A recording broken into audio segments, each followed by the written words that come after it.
Have you ever noticed how it doesn't take much?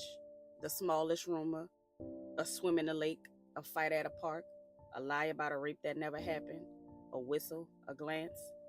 That's all it takes for people to snap, to burn down homes, to murder strangers, to turn into monsters.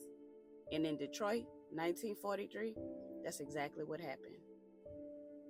America was in the middle of a world war, fighting overseas and fighting itself.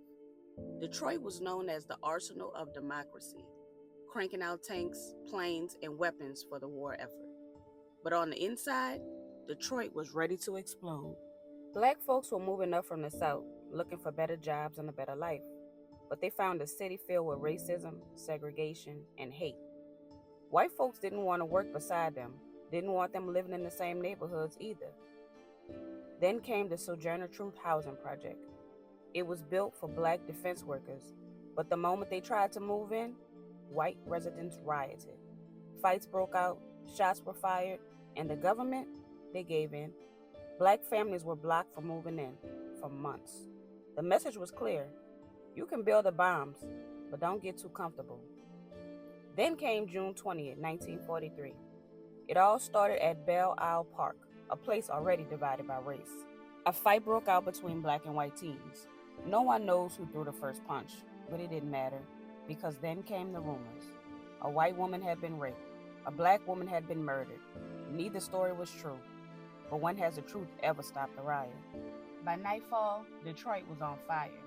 White mobs stormed into black neighborhoods. They pulled people off streetcars, beat them in the streets, looted stores, set homes and businesses on fire. And the police, they watched, and some even helped.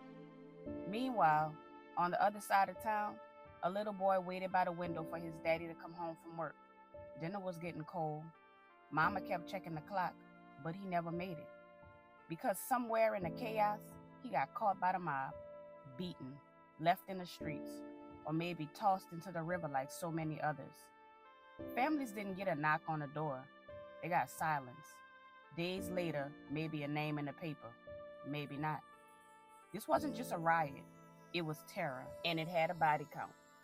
The National Guard showed up, but instead of stopping the violence, they arrested black folks, just like in Beaumont. Almost all of the 6,000 people arrested were black, and out of the 34 people killed, 25 were black.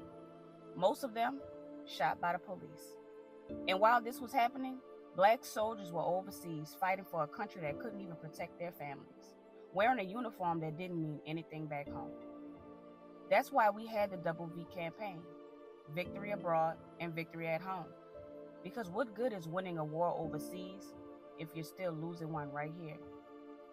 And this just wasn't Detroit. 1943 was another red summer, just like in 1919. Hate was burning through black communities across the country. Beaumont, Mobile, Harlem, same year, same hate, just a different city. Detroit never recovered from it. Black businesses were lost, families displaced, people killed, and not a single white rioter was held accountable. And if you think this is ancient history, it's not. This was only 80 years ago. Some of the people who lived through it, they're still alive, still remembering, still carrying the scars. So when people say that was a long time ago, ask them, how long is long enough when it never stopped happening? They want us to forget, but we won't. We'll keep telling the stories, raw, real, and unfiltered.